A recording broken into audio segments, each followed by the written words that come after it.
Alhamdulillahi Rabbil Alamin hamdan katsira min nikmati iman wal islam wala hawla wala quwata illa billahil aliyyil azim. Ashhadu an la ilaha illallah wa la syarika la al-malikul haqqul mubin wa ashhadu anna muhammadar rasulullah sadiqul wa'dil amin. Allahumma salli ala sayyidina Muhammad wa ala alihi wa ashabihi ajmain, amma ba'du. Fa ya ayyuhal hadirun usikum wa iyaya bitaqwallah faqad fayal muttaqun. Wa qala Allahu ta'ala fil kitabil karim a'udzu billahi minasyaitonir rajim. Bismillahirrahmanirrahim. Khudil ngafa wa'mur bil ngurfi wa'aris nganil jahilin. Wa qala Nabi sallallahu alaihi wasallam kulu bani adama khata'ina wa khairu khata'ina tawabun. Wa qala Nabi aidan akhbirni bingamali yudkhilunil jannati qala anta budallaha wa la tusrik bihi syai'an wa tuqimus shalah wa tuti zakah wa tasilu rahim. Hadaratal mukarramin, para alim, para ulama, para kiai, para ustad ustadzah, para haji, para hajah, para muslimin muslimah rahimakumullah. Ingkang rinten pantaraning ratri tansah sumanding ayat suci wahyuning ilahi ingkang tansah kula bekteni. Para bini sepuh, sesepuh, kasepuhan yang ngaji sepuh ingkang sampun pono ing agama lebeng budaya luhuring pitutur ingkang mahambek berbudi bawalaksana ingkang tansah kula bekteni. Para priagung ingkang kepareng asta songsong agung minangka pangemban-pangembating praja satriyaning nagari wabil khusus wonten ing pemerintahan daerah Paulan ingkang dipun suwi panjenenganipun Bapak Haji Joko Margono, insyaallah ingkang kebak rahmat barokah Allahumma, ingkang minangka pandam-pandaming kawula dasih ingkang tansah kula hormati. Sumrambahipun dumateng para bapak, para ibu, para sederek warga Sanggir saanturunipun ingkang rawuh ing siang menika ingkang tansah kula hormati. Langkung-langkung katur panjenenganipun takmir Masjid At-Taqwa Sanggir ingkang sampun saged ngimpun masyarakat, mugi-mugi dadosa ngamal salehipun lan masyarakat mangke dados piyai ingkang mutakin, mukminin, muslimin lan mukhlisin. Allahumma ingkang tansah kula tresnani lan kula hormati. Sumangga sareng-sareng ngambali ngunjukaken raos syukur biqauli hamdalah sesarengan. Alhamdulillahirabbil alamin. Bapak Ibu jamaah rahimakumullah, kula lan panjenengan siang menika makempal wonten pelataran Masjid At-Taqwa mriki pikantuk barokahipun Allah SWT. Sehat jasmani lan rohani insyaallah mangke dipun paringi barokah rezeki halalan thayyiban saged kangge ngamal saleh lan salihah. Insyaallah benjang seda saged husnul khotimah. Allahumma. Terus terang mawon niki mangke rasah suwe-suwe. Pokoke tes ndang ngono supaya mengko masjid ya rampung, tekane ya dadi. Carane piye ya ngoten niku? Mosok wis pirang-pirang tahun kok tekan dekem terus. Ngoten to niku? Niki kula ajeng matur mawon sekedhik awake dhewe bar digembleng sesasi muput nek wau Pak Tamir ngendikake jamaah pol ngantek rampung. Alhamdulillah. Bab napa pundi-pundi niku padha Bu, Pak. Tanggal 1 tekan tanggal 10 kuwi musala langgar masjid kebak. Ning tanggal 11 tanggal 20 oh kuwi sing kebak mall. Swalayan Alfamaret oh kebak banggre tanggal 21 tekan tanggal 30 sing kebak terminal stasiun pelabuhan. Uyu-uyuan mudik ngantek masyaallah tiket apa-apa entek ndengi tiket pitontel barang men entek. Kaya ngono dora melek nek Islam sing paling bener ya. Nuwun sewu niki menawa barokah Gusti Allah niku. Ampun melih sing niku Bakulan sing bendina mung ditunggu sedina ora nek wong mara. Kolang-kaling telo pohong. Wah, tanggal 1 Ramadan ki warut entek kabeh. Masyaallah. Mula monggo niki mengke kula ngajak mawon khudil ngafa wa'mur bil ngurfi wa arid nganil jahilin. Dadi wong sing sugih pangapura lan ajak-ajak kebencian lan mlengoso saka kebodohan. Bab kebodohan itu gampang dihapusi, gampang diglithuk. Mula wong Islam niku napa? Didhawuhi golek ilmu. Utlubul ilmi walau bisin, golek ilmu sanajan adoh tekan negara Cina. Masyaallah. Tolabul ilmi minal mati ilal lati. Golek ilmu wiwit saka gendongane mbokmu nganti temuka ing liang lahat. Insyaallah. Allahumma amin Allahumma. Niki ngeten iki gur garek mupuk tok. Nggih mboten? Mula ayat niki wong ngendika napa? Dadi wong sing sugih pangapura. Wong ki anggere sugih pangapura nyang diti tentrem ayem. Bab napa? Langkae terus mboten grusu karo sapa-sapa iso mesem guyu, mula awake iso lemu awan bengi iso turu beda karo sing tumindake grusu uripe kaku welu karo sapa-sapa mung pecucape cucu, mula awake nganti awan bengi ra iso mung mikir sapa sing arep dijak. Wah, apale nek padu. Masyaallah. Engko Anas rapal padu apal ya. Masyaallah. Mulane iki kudil ngafa. Nek pun sugih pangapura apa? Wa'mur bil ngurfi. Aja-aja nindakake kebecikan. Niki enten sing aja-aja, ayo dulur kilo, gawe rantai loro, pringe rong dicopot mau tak tiliki. Iki nek randang tok kei semen ra garing dhuwur ambrol meneh kepiye? Ngono, mula nek wis gelem urun, gelem tenagane sakniki kula nyuwun pirsa, gelem niliki apa ora? Ayo. Hei, gelem niliki apa ora? Masa urun gelem tenagane gelem niliki kok wegah, melu-melu kok tanggaku. KTP-ne ditulis Islam gedhi krungu adzan mung teka. Allahu Akbar, Allahu Akbar. Adzan kok kemeng sapa, Lek? Ra mangkat. Biarang diadani cara Mekah malah ora teko. Allahu Akbar, Allahu Akbar. Ki padha-padha tekan Mekah nek ra ndilat seniman rasane roke iki. Bareng tak teliti, ngopo to kok ora teko iki? Tibake le salah le ndoko oren. Gedhuwuren terus gedelangan. Mula takwa iki sesuk dinglokno sithik ngono. Masyaallah. Enek le krungu kliwat lho. Mangkat. Allahu Akbar, mitik ngulon kliwat ke masjid. Nang kulon masjid ki jagongan ganyi kae. Bareng masjid dikomati qad qomati sholatu qad qomati. Ngintik ngetan kliwat meneh. Masjid dilirik wae ora iki. Bareng rampung salat ketemu Pakde, ngomong wirawiri nek mati mlebu swarga.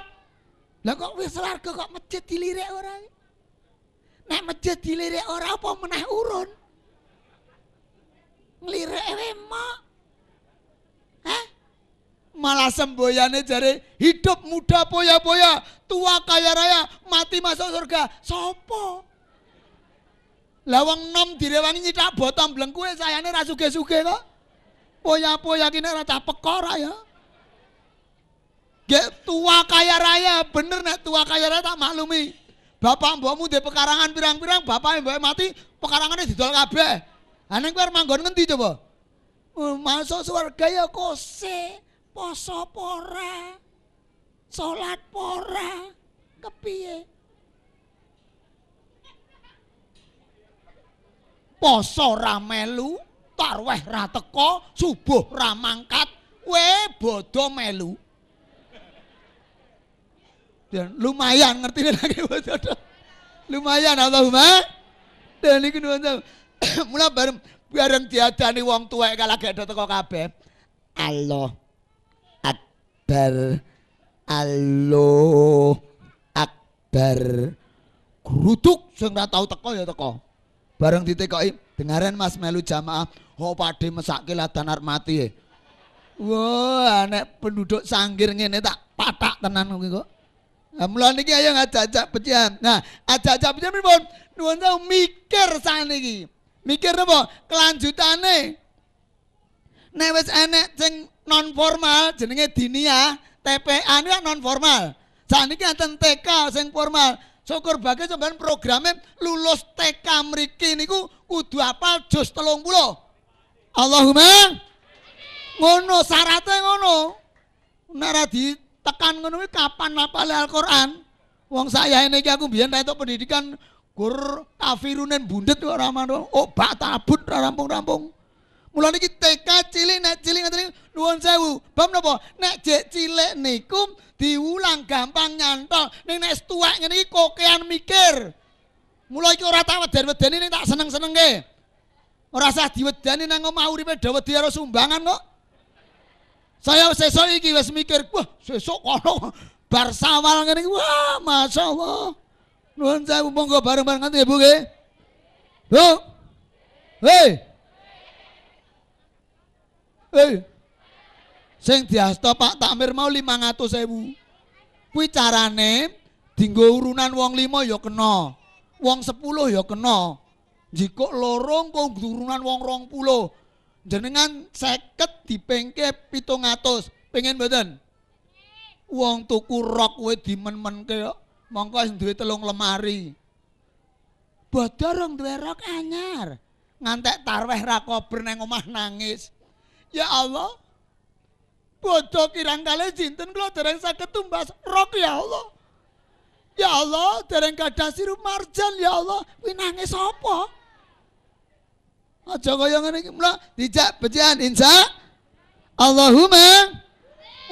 Niki. Terus wa arid nganil jahilin mlengoso saka kebodohan.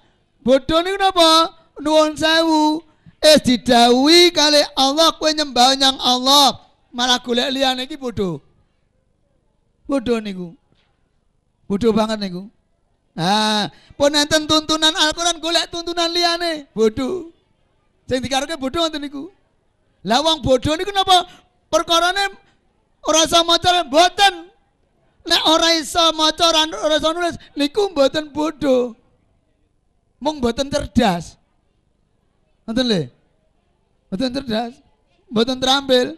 Mula nuwun sewu, nggih, mangke awake dhewe niki nggo generasi awake dhewe. Sebab napa? Nek pun ngoten niku Kanjeng Nabi ketika nggih, kulu bani adama khotouna wa khairu khotoina tawabun. Saben-saben anak turune Nabi Adam niku nggadah keluputan. Ning sak biji-bijike wong sing duwe keluputan, sing ngage-age njaluk pura, mula awake dhewe ampun nganti ragu-ragu, ampun nganti pekewo. Sapa sing disi njaluk ngapura, insyaallah luwih mulya. Apa nek wong njaluk ngapura dhisik iki njen reka sauripe wae luwih nikmat kok. Luwih nikmat. Yes.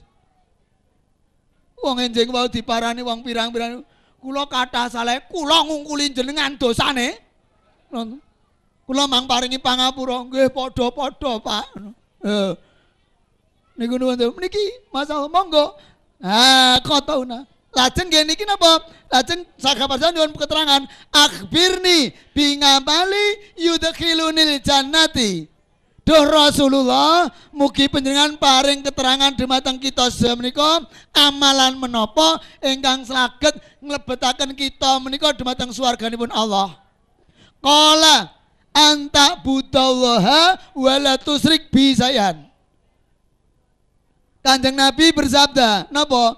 Nek kowe kepengin duwe amalan mlebu swarga, siji anta budallaha wala tusrik bi sayan. Kowe padha ibadah nyembah marang Allah, aja tok goleke tandingan-tandingane. Bab Allah niku mboten enten sing madani mboten saged kok. Madani Allah. Mula tenggen Al-Qur'an wa qul huwallahu ahad. Allahu samad. Lam yalid wa lam yulad wa lam yakul lahu kufuwan ahad. Kandhakno Muhammad nek Allah ki mung sawiji. Ora nek liyane. Allahu samad. Allah kuwi mau papan panyuwunane para kawulane. Mula nek nyuwun ki nyang Allah sik aja kesusu nyanggone mara tuwa. kuwi padha ra duwene. Mung dialesi piye paniki kurang cagake ya ngenteni wedhuse payu. Nenek nyang Allah sih perkara engko dalane ya sapine maratuwa beda. Oh niku. Lam yalid wa lam yulad. Gusti Allah ki ora nglairke ora dilahirake. Niki nek cara Al-Qur'an dinalar-nalar Gusti Allah ora nglairke. Lah nek Gusti Allah nglairke iki bedane sapa? Engko terus nek akikoan le ceramah sapa? Aku diundang ya wegah, aku alat no nyeramahe Gusti Allah ngono. Engko nek Gusti Allah nglairke ndek anak, wah anake gleleng banget wong aku anake bakul kangkung kemakine kaya ngene. Wah anake Gusti ketak-ketak, kowe ngetang aku tak kandhake bapakku jabut nyawamu ting.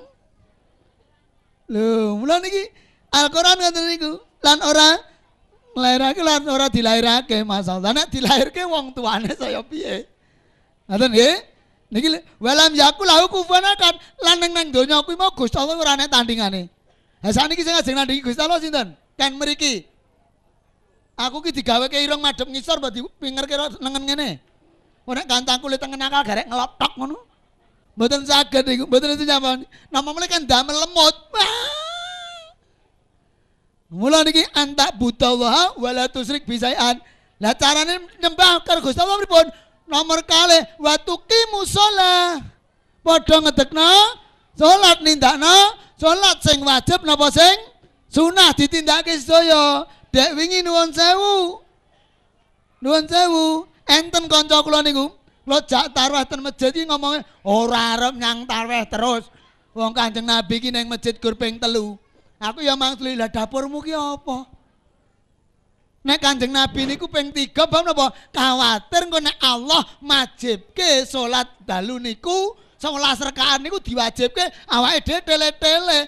Ha diwajibke 5 wektu do keter kok. Adzan subuh kuwi le adzan ngantek serak. As-sholatu khairu minan naum. Sing teko boyoke mentiyung, sarunge ngluntung, mlaku karo watu. Munggah masjid wis keserimpet sarung mah klimpung. Mesake nek mriki berita apa ya kula. Oke. Ngen kula niku angger bar salat tarawih rampung ngeten iki kula deg-degan. Sesuk ki rukuh do ilang nyang ndi ora ngerti kok. Nek pas Ramadan wah ngantek kula kaget. Kulon-kulon iki kuburan. Lah cedhak kuburan wonten omahe. Wih maghrib nganggo rukuh medun. Subuh nganggo rukuh medun ngantek apa do tangi meneh kuwi. Tiba wah ning angger pun tanggal 17 meneh oh kale do ndelikne. Rukuhe nang ndi? Bareng tak kaya Bu, lah kan Ramadan kok rukuhe mboten ketok ten pundi? Le ngomong ya cetha banget iki. Haru kuwe do bolong apa? Nek ora bolong apa kena jinggo?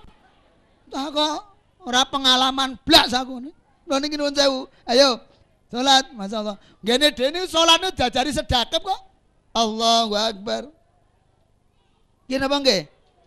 Nggih ta? Liya negara niku enak lek ora sedekap kok. Piye Nigeria Allahu Akbar. Ora sedekep HP-ne muni nang kantongan dijikuk lho. Halo, ana solu. Nek cara sanggir, halo, aku lagi salat, pateni nek. Lah nek nang Mekah ora telat. Ha coba kowe salat ning Jebres ngono kuwi. Imame wis sujud. Wong Jebres ki imam favorit nek Ramadan ki aku. Bab sing diwaca mung kulhu falak anas ina ataina. Kuwi metu nang jeng-jeng imame meleh nggih Mas. Nggih aku ngono. Bareng tak imami tambahi Baqarah 7 ayat karo sabikis mawi metu mlerok wong kon tendak kok malah dawane ra ngono. Masyaallah. Padane lah sakniki napa? Ngene dhewe niku sedekape beda-beda lho. Tenan kuwi meh dera padha kok. Allahu Akbar. Ana sing Allah. Ana sing Allahu Akbar. Ana sing Allah. Ana sing Allahu Akbar. Lah ngopo tek ra gathuk wetenge gedhe kok? Menurut analisis saya, salat ngangge sedekap niki nggih latihan mati. Lho kok latihan mati pripun? Wong urip ki cirine rak sing cetha 3 to, Pak? Bu, cirine rak 3 to? Weh, wong urip rak cirine 3 to? Napa? 1 ambegan, 2 polah, 3 berkembang biak. Berkembang biak ki anake 1, anake 12. Kuwi padha-padha dipikir tenan, mbangane anak 1 kuwi pilih anak 12. Bab anak 1 ya ngopeni rekoso nek mati 1 entek. Nenek anak 12 diopeni rekoso mati 1 jek 11. Alhamdulillah. Ambegan awake dhewe do boros. Allahu Akbar. Ada ra boros iki kepiye? Pola awake dhewe, ngetan pola, ngulon pola, ngalor pola, ngidul pola, munggah pola, medun pola. Wak kokean pola matine sasedakap ki 1 tertib, 2 demes, 3 ngirit mori. Lho nggih napa nggih? Moro tertib demes morine 2 meter cukup. Ha coba sampean matine pola njuk mati rasopan ngentekke mori pirang-pirang, dhuwur dicencang isor malah kaya layangan. Apa nek jenazah arga nyang kuburan kok dipethek? Ngantol lawang to. Mesake niku salat ya Allah. Terus salat niku diajari napa? Pasrah ten Allah kok. Allahu Akbar. Inna sholati wa nusuki wa mayaya wa mamati lillahi rabbil alamin. Napa enten wong piyai sangkir niki salat Allahu Akbar. Innal susuki wal yamaha. Kuwi krungu aku patak kursi tenan kowe. Pasrah ngaten iki Allahumma mula watu kimu sholat. Nomor 3 no watu zakat. Bayarno zakatmu. Zakat fitrah dhewe wingi bar dilakoni. Nek sing ngetokke iki 2,5 kilo saben sak jiwa. Utawa sak sok nggih ta? 2,5 kilo pun. Nek sing nampa kuwi ora kudu 2,5 kilo. Lah saiki nek kahanane rondo rende pacul gowang ora duwe. Gawean apa-apa ora duwe, mongko anake 7. Apa ya kei 2,5 kilo duntut ra mangsur kabeh. Ngono kei sekitar ora masalah. Insya tur niki diutamake fakir miskin. Sakniki mang goleki sing fakir miskin nggone dhewe nek enek. Ayo. Fakir niku miturut ngilmu fikih sing kula waos, fikih Sulaiman Rasyid napa bedene fikih sunnah tulisanipun Sayyid Sabiq sing diarani fakir niku napa? Tiyang gesang mboten duwe pegawean, ora duwe penghasilan. Ha napa enten gane dhewe niku? Ora ketang bakul kacang, bakul teh, do nyambut gawe lho ta. Nomor 2 miskin. Miskin pripun? Duwe pegawean, duwe penghasilan ning ora nyukupi kebutuhane sedina sewengi sak keluarga. Sak keluarga iki butuhane 150 ning entuke mung 20.000. Iki miskin. Lah saiki do muni miskin iki kepiye? Tipine wis 29 in.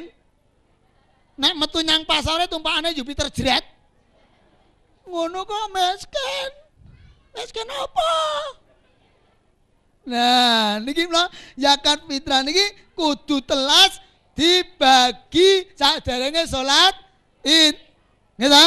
Mula disebutke Kanjeng Nabi napa? Makanan pokok. Lah kok ora disebutke gandum utawa kurma? Oh nek ditegaske kali Kanjeng Nabi gandum kali kurma cilaka awake dhewe ra iso zakat. Nggih to? Lah saiki kene gandum manemen gandum go gawe roti. Didol isa. Anak kurma coba, wah kurma saya menar golek kurma ngendi? Awake dhewe iki mangan kurma ngenteni tanggane mulih kaji kok. Ya nek dikaine ora. Nah, mula disebutnya makanan pokok. Makanan pokoknya sanggir mriki beras, nggih nganggo beras. Umpamane jagung ya nganggo jagung, sagu ya nganggo sagu, ora ngabot-ngabotke umat. Pun saniki sing nomor 2 watasilu rahim. Sambungen tali pesedu luran. Monggo enjang menika ing siang menika kula lan panjenengan nyambung tali silaturahmi. Kula aturi sadar nek wong urip niku lahir ning alam donya sing lahirke Allah SWT. Lantarane wong tua loro Terus duwe sedulur tunggal kandung, duwe sedulur tunggal kampung, duwe sedulur tunggal akidah, duwe sedulur tunggal pegawaian. Niki kudu disadari wong urip. Wes. Napa njenengan? Mula nuwun sewu nggih. Pak Kaji Joko nggih contoh mawon. Niki ngeten. Pundi-pundi enten lurah. Lurah niki napa? Lurah nu jarwa dosa 3 sing diarah. Napa? Manembah marang Gusti Allah. Berbakti yang kedua orang tua, berbakti marang sak padha-padha. Wis mulya banget niku. Nyembah nyang Allah, awake dhewe insyaallah krungaton Allahu Akbar ngintik mangkat. Wis. Nggih napa nggih? Hei. Ngapa melera? Ha niku. Wis. Engko bebarti karo wong tua loro. Lah niki akeh-akehe nuwun sewu. Nuwun sewu nggih, sakniki muga-muga mriki mboten enten. Mriki mboten. Kula ngantek istighfar, ya Allah, bapak mboke kok digetak, dikapir-kapirke, dibitnah-bitnahke iki terus ketemu nalar piro. Nek pancen kowe paham Al-Qur'an, ngerti dasar agama, mbokmu bapakmu aja tok getak-getak, aja tok kapir-kapirke, wulangen ajarono. Nek kowe nyoto anak soleh lan solika. Lah nek mbokmu tok kowe iki kapir. Sing gelo sapa? Ya tawake dhewe to. Wong leng getak dhek. Wong muni hus karo mboke dosa kok. Ngene iki ya nek le protes iki, lek muni alon kok Mas. Hus. Ya padha wae alon karo banter nggih ta? Mula nggih jaga monggo bekti karo wong tuwa. Wong bekti karo wong tuane nuwun sewu. Kanjeng Nabi ngendikake ya, sing jenenge menungsa niki arep ngijoli jerih payahe wong tuwa niku nek ngantek awake dhewe diklinthok separo ora bakal bot kok. Tegese pripun? Awake dhewe ngantek mati kok ora bot karo kebejan wong tuwa. Nuwun sewu wis, tak gambarke wae gambar ngeten. Tenggen surat Luqman nggih enten ta niku. Wa wasainal insana biwalidayhi hamalatu ummuhu wa nan ngalawanen wa fisaluhu fi amaini anis kurli walidayka ilayal masir. Lho. Nuwun sewu nggih, ibu-ibu, Bu.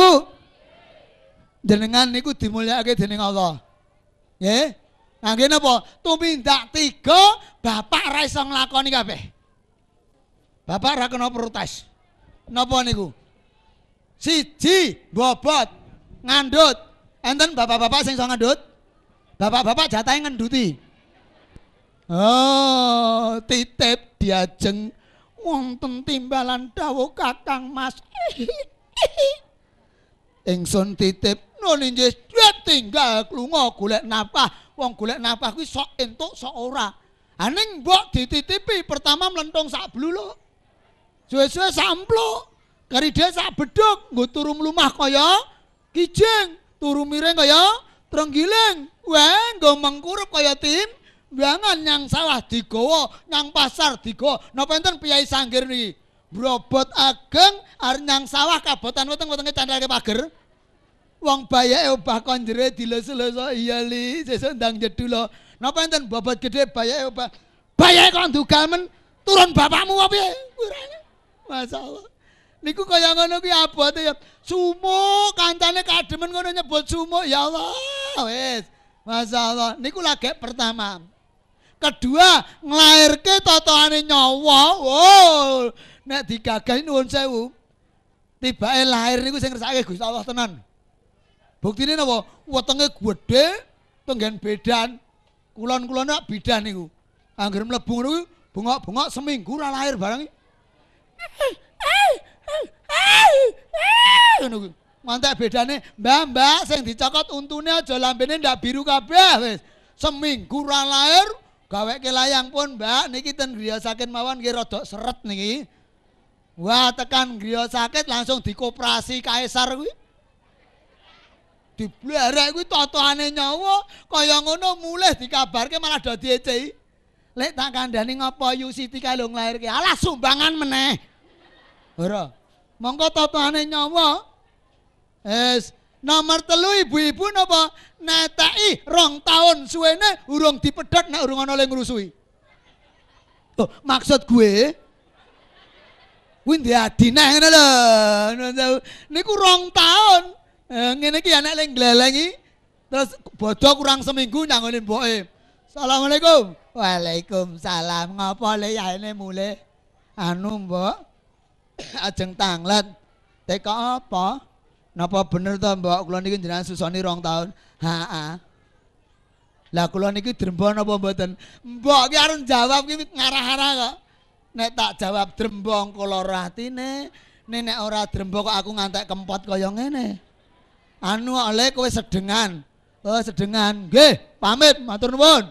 Lah nek ngopo mboten mantuk. Wah, bareng tiba sedengan ditotal-total sedina sewengi tak 2 liter.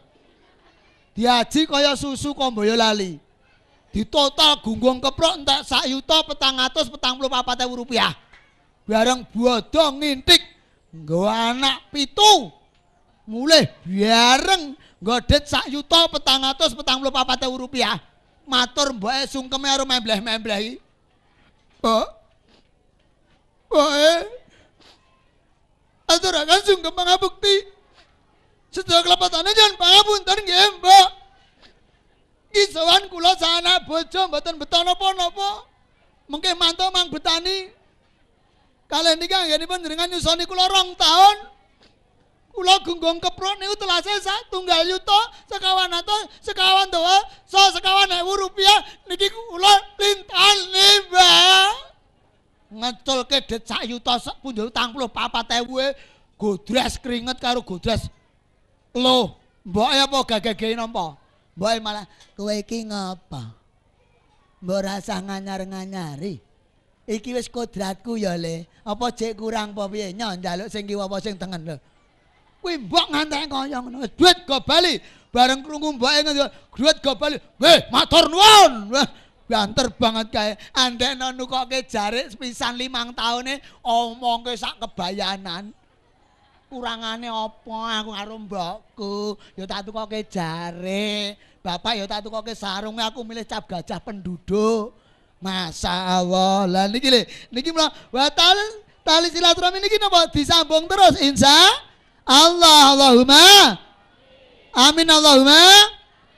Mula mboten moka nuwun sewu bapak-bapak ibu-ibu direwangi nyebrang segara, direwangi nganglang ing angkasa, direwangi numpak pit montor krana ming arep butuh sowan wong tuwa, tur wong tuwa ora butuh oleh-oleh apa-apa, butuhe mung pengakuan saka anak.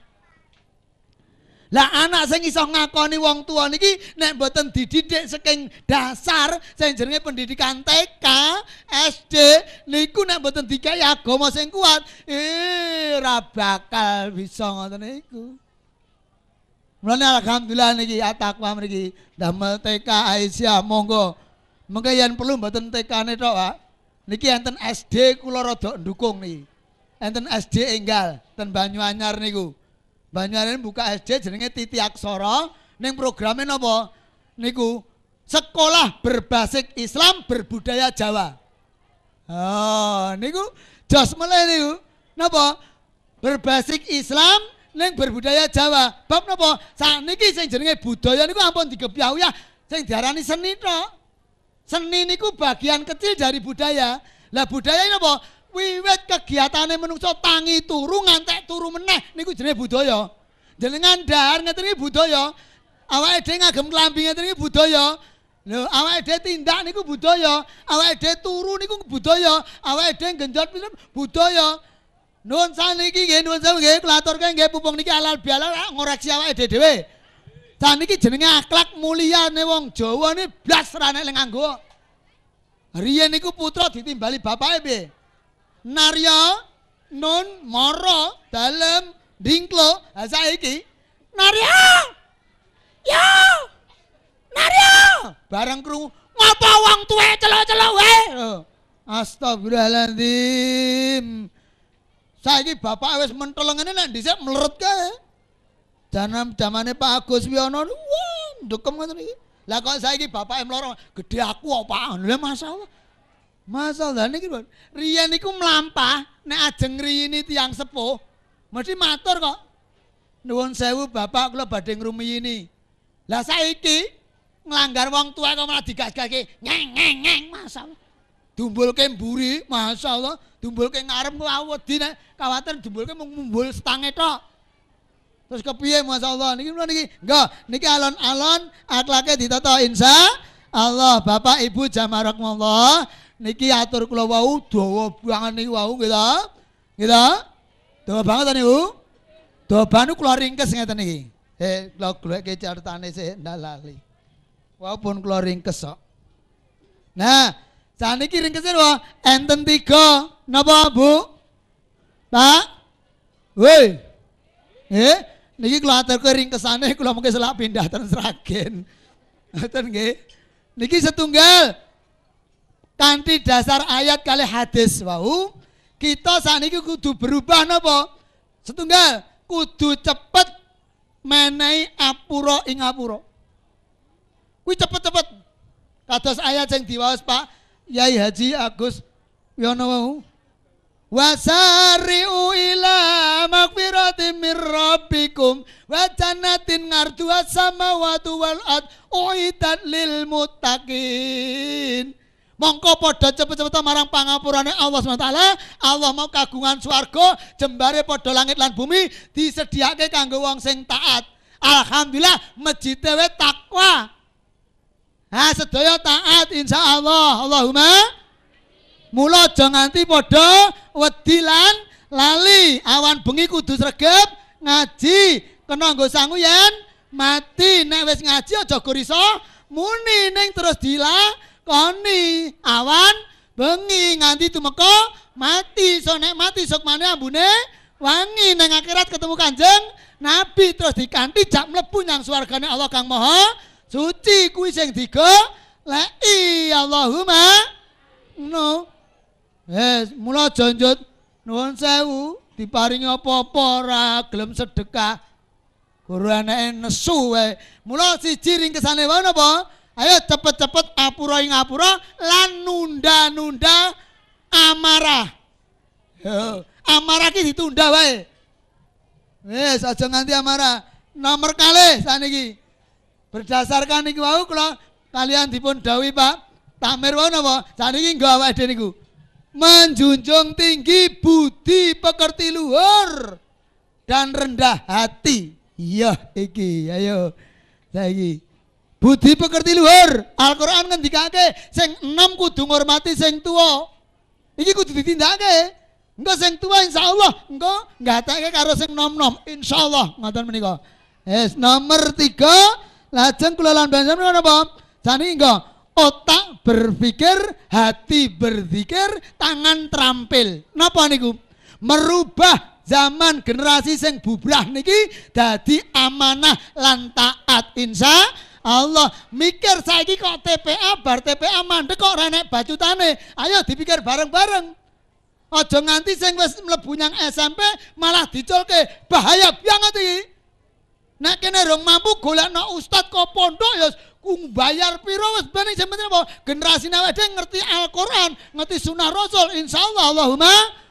Allahumma iki lho golek mulya donya akhirat kuwi.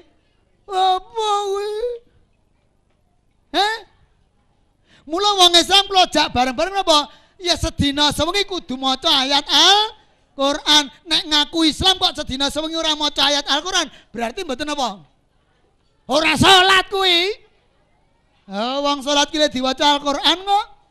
Mula ra ketang sak huruf kudu maca. Anggres metu sendok kok kalah bagus karo sendok aku. Iki lho. Sedina sewengi kudu maca ayat ra ketang sak huruf. Karo gleleng ra apa-apa. A'udzubillahi minasyaitonirrajim. Bismillahirrahmanirrahim. Alif sadaqallahul azim.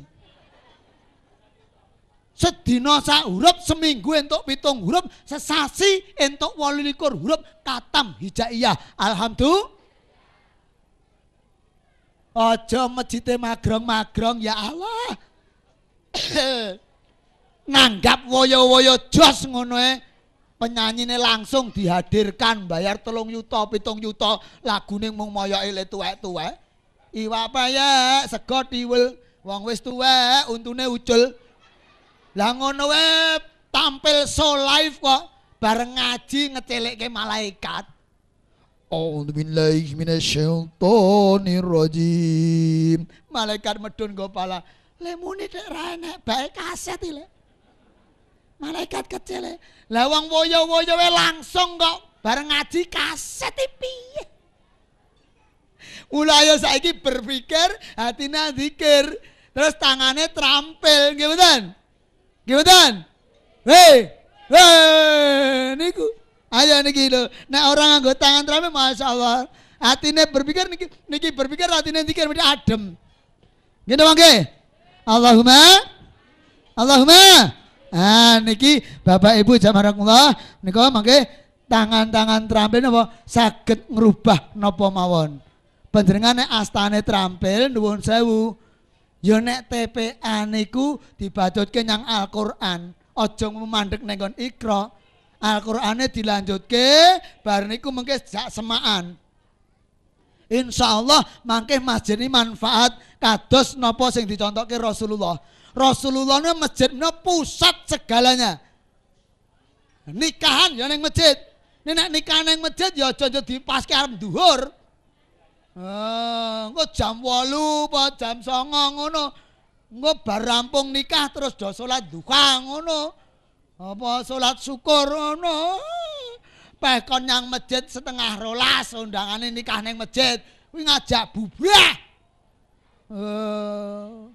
Niki ngoten diarah-arah nggo rapat RT, rapat RW yen perlu ngampil serambi. Beres. Bab napa nuwun sewu. Niki kesaenane kathah. Jenengan rapat ten ngomahe tiyang, ndalah harisane kurang 50.000. Kuwi kok gemerem kaya 50.000 ra kekek padahal sing loro ra teko. Jane 50.000.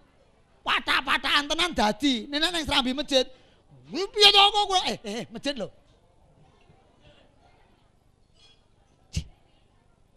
PKK barang niku nggih ngampil niki mboten apa. PKK nang gone Le Arjo mulih gemremeng. Aose ora PKK-PKK-an. Wong arisan kok dicowok selawe. Wah, lha iki kacau iki. Kagere-gere masjid. Nah, insyaallah nggih Bu nggih. Monggo sareng-sareng mriki napa? Lah carane nyantuni nuwun sewu, aja model saiki. Fakir disantuni, miskin disantuni. Yatim disantuni, yatim piatu disantuni. Janda muda disantuni, janda tua titipke panti. Wah lha cilaka saiki.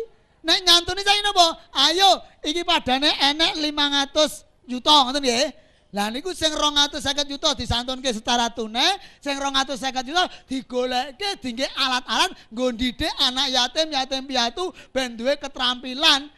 Bab napa? Ya nek donature iki jek urip terus. Wah, dana saiki sing donatur mati pek arep golekne angel. Wong nuwun sewu nggih. Nuwun sewu, umpama niku wau tiket nyang London apa nyang Prancis ngono go 500.000. Okah le njaluk ning bareng iku TK. Gosek lah. Insyaallah mboten nggih. Insyaallah mboten nggih. Bar panen setahun ping 3 niku digaweke nggih niku sebagian. Panen sing ping 3 apik-apik. Zakat mo, infak mo, sedekah mo. Wah, nggo nanggap woyo-woyo jos. Barang saiki parine dijos wereng gemremeng. Piye to Gusti Allah iki kok makai wereng lho. Iki zakat pakai insyaallah Allahumma. Bu. Pungkasan Bu. Jenengan seneng putrane akhlake mulia napa mboten? Saestu? Mang bantu TK niki ndang dadi putrane jenengan soleh solika. Jenengan jenengan semare ten kubur niku putrane iso maca Al-Qur'an, soal Al-Qur'an. Wah, kaya nganggo AC kae. Ki anak le ngece pois tau tekan kono ora ngono. Ha nerangke nggon mati apa dadak mati sih ya sing nerangke sapa? Ngono kuwi. Mula niki ngaten niki. Lah monggo ngaten nggih. Insyaallah ngaten. Saniki Mang Semak lagu kula niku. Wabeh niku pole ajeng mati to. Ha sinten sak menten ki sing mboten badhe ngati? Ngacung.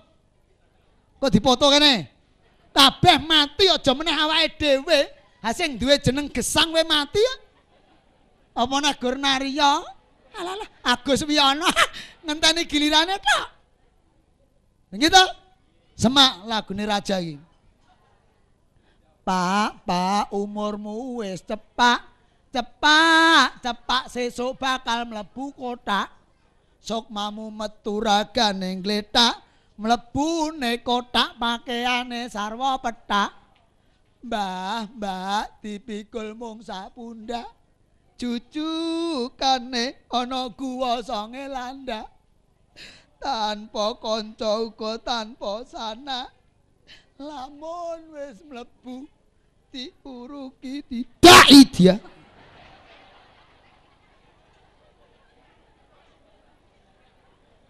Sing bagus ya arep idak, sing elek apa meneh.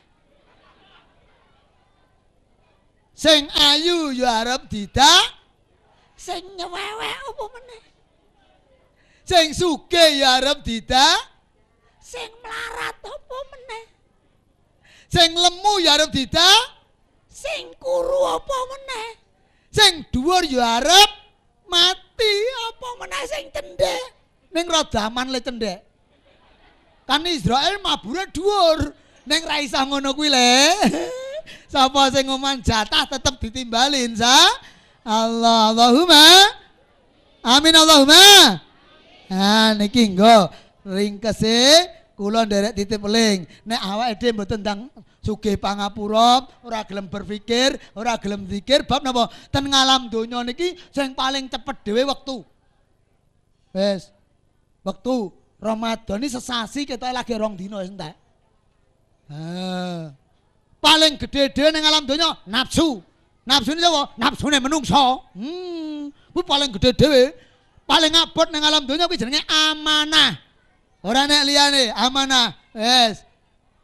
Sing paling gampang dhewe ning alam donya tumindak dosa. Sing paling abot dhewe ning donya tumindak tobat. Tobat ki nek ora diparingi sadar tenan karo Gusti Allah, urung karuan tobat kok. Tobaté malah dadi tobat tomat kok. Masa? Mangkate tobat mulie kumat. Nang dibelahi min. Nah, akhire ngatur kula santen duduhe klapa cekap semanten atur kawula. Juminten anake Warok Suramenggala, saelan boten borong sakersa paduka. Niki wau namung dapur mrica kecut saune-une kula, kathah leres saking Allah Kang Maha Kuwasa, kathah luput saking cubluk nalar kula ngrumaosi dereng nate sekolah ten pondok, kula dereng nate mondok pisan ten rumah sakit Jebres. Damel kupat janure tuwa, kathah lepat nyuwun pangapura, kupate digodhog santen, kathah lepat nyuwun pangapunten. Ana kangkung merambat nang watu mboten langkung nyuwun tambah donga pangestu. Janur ini kau gentok kori sak pinggir marga mudeng ya monggo ra mudeng ra apa-apa. Ki basa Londo kok. Janur ini kau gentokna kupat kori sak pinggir marga niku gapura kathah lepat atur kawula keparenga para rawuh sedaya jamaah rahimakumullah nglumuntraken sih pangaksama. Sega liwet weton Mojosongo adoh ra ngono. Andum slamet donga di nongo bapak ibu sedaya sing rawuh niki kula dongake. Sing dados petani mugi-mugi mangke subur makmur wiwitane.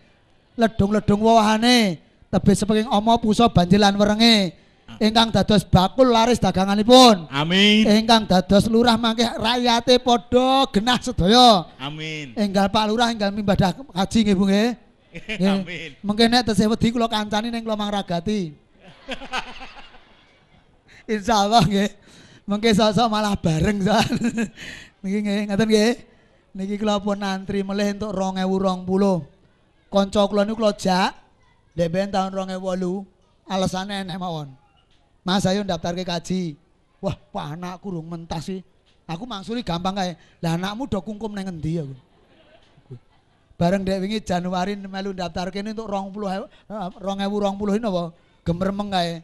Kok suwe men ya Mas? Ndek ben 2008 jam mangkat ra gelem malah saiki yo ndonga wae muga-muga tahun 2020 je urip aku ngono. Wis ngono kuwi.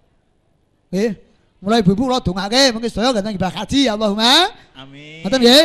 Sing dados maklar mugi-mugi lancar maklaranipun. Ingkang nyewake tip mugi-mugi payu tipipun. Amin. Ingkang dados pegawai negeri mugi-mugi nggandhek sertifikasi.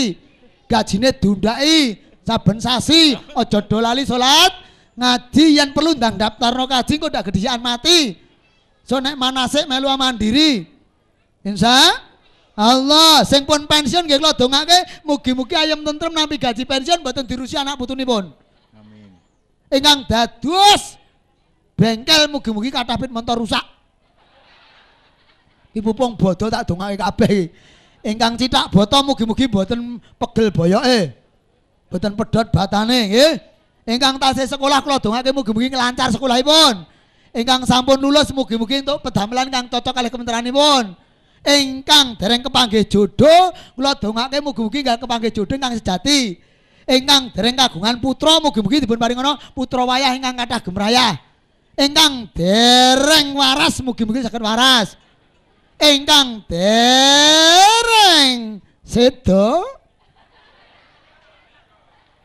ya kosek to aja maksud gue kuwi ingkang dereng sedo mugi-mugi dipun paringi panjang yuswa. Ngono kok dipleroki. Alah njaluk ngapura irung dikeki yo wis dipleroki. Apa? Mbok kowe iki aja ngrasani aku. Ora dirasani rupane elek kok. Allahumma lho ngrasani wong kok malah Allahumma amin. Niki kanten setunggal dongake mboten? Bu, dongake mboten? Dongake? Bakul terbelo. Bareng anu wedi. Nggih didongake mugi-mugi ingkang dipun tilar sedo saged tumbas terbelo ngoten nggih. Nggih niki sing donga kula niki. Saestu. Oh nggih, niki kula donga nggih donga ngoten nggih. Wis numpak kijang rodane kalih. Guling ra ngono. Menawi kepareng benjang saged pinanggih malih. Nggo maos Fatihah sareng-sareng mangke kersanipun Allah ngabulaken ngoten nggih. Ngala hatiniyati wal barakati minas suratil Fatihah. A'udzu billahi minasy syaithanir rajim. Bismillahirrahmanirrahim. Alhamdulillahi rabbil alamin. Ar-Rahmanir Rahim. Maliki yaumiddin. Iyyaka na'budu wa iyyaka nasta'in. Ihdinas siratal mustaqim. Siratal ladzina an'amta 'alaihim ghairil maghdubi 'alaihim waladdallin. A'udzu billahi minasy syaithanir rajim. Bismillahirrahmanirrahim. Alhamdulillahi rabbil alamin. Allahumma sholli ala sayyidina Muhammad wa ala ali sayyidina Muhammad. Allahumma fir lil mu'minina wal mu'minat, lil muslimina wal muslimat, lil mu'minina wal mu'minat, al ahya'i min wal amwat. Allahumma inna nas'aluka salamatan fid dinina wa afiyatan fid jasadina wa ziyadatan fil ilmina wa barakatan fi rizqina wa taubatan qoblal mautina wa rahmatan indal mautina wa maghfiratan ba'dal mautina. Allahumma hawin ngalaina fi sakaratil maut wa najata minan nar wal afang indal hisab. Rabbana la tuzigh qulubana ba'da idh hadaitana wa hab lana min ladunka rahmah innaka antal wahhab. Qaribu mujibud da'wat birahmatika ya arhamar rahimin. Allahumma duh Gusti Allah, paduka zat ingkang ngripta jagat raya saisinipun, paduka zat ingkang ngregem sukma sak jagat raya punika. Allahumma ya Allah ya Rahman ya Rahim, ya Allah ya Ghafar ya Karim, ya Allah ya Fatakura ya Royak.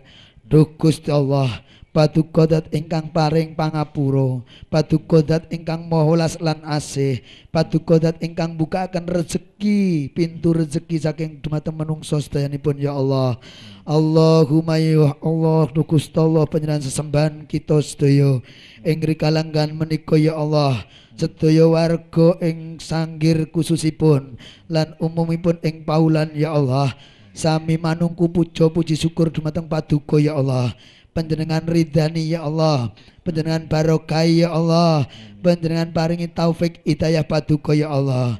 Allahumma duh Gusti Allah, mliginipun dhumateng warga ing sanggir mriki ya Allah.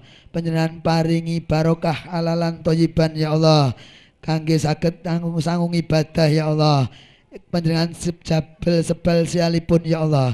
Panjenengan cabut sesakitipun ya Allah. Panjenengan buca tebih-tebih gudha rencananipun ingkang arupi jin setan lan menungso ya Allah.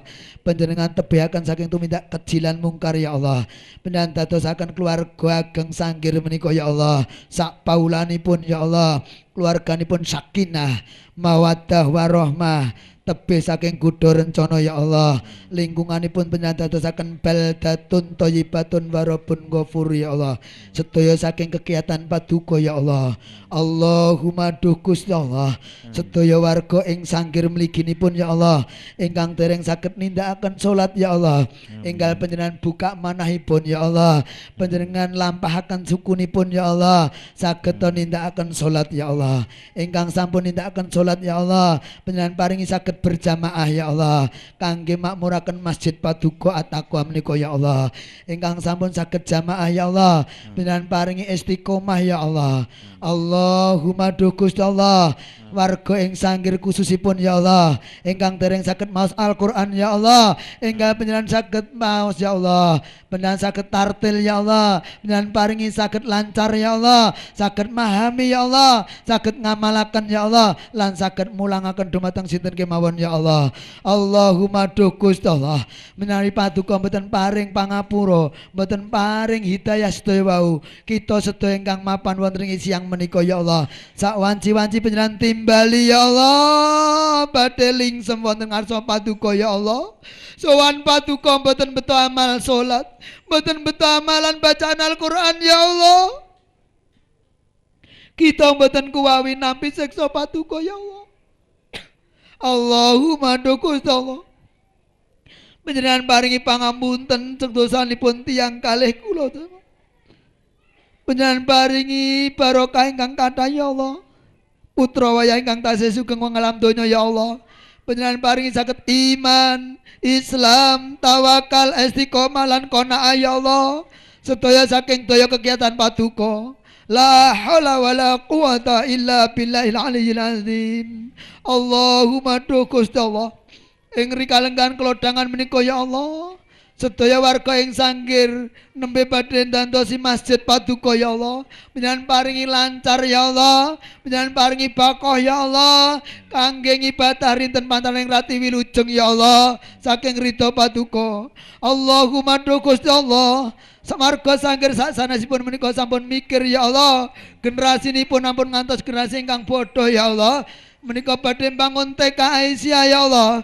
Panjenengan paringi sedaya ikhlas ya Allah, ingkang paring donatur tenaga, pikiran lan hartanipun ya Allah, sehingga TK menika saged terwujud ya Allah, kangge didik generasi saged iman, Islam, tawakal, muklisin ya Allah, sehingga gesangipun manfaat fid dini fid dunya wal akhirah.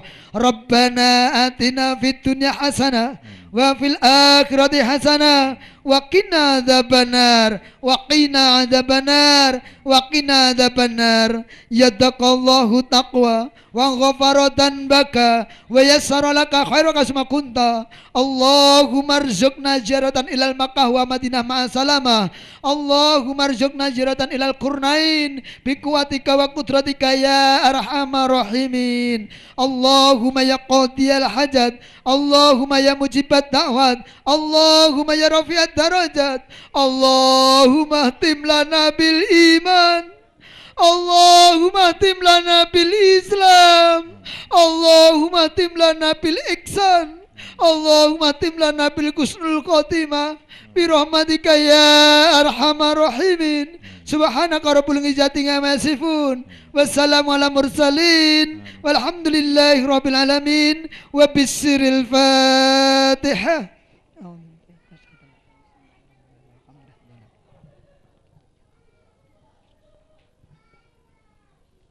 Bapak Ibu jamaah rahimakumullah, khususon dumateng para warga ing sanggir mekaten ingkang saged kula aturaken, kathah lepatipun nyuwun pangapunten, kula nderek nyuwun pangapunten lan ngucapaken sugeng riyadi.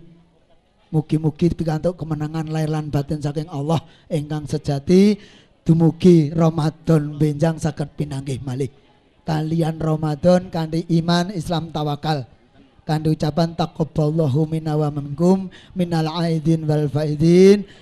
Wabillahi taufiq wal hidayah. Assalamualaikum warahmatullahi wabarakatuh. Waalaikumsalam warahmatullahi wabarakatuh.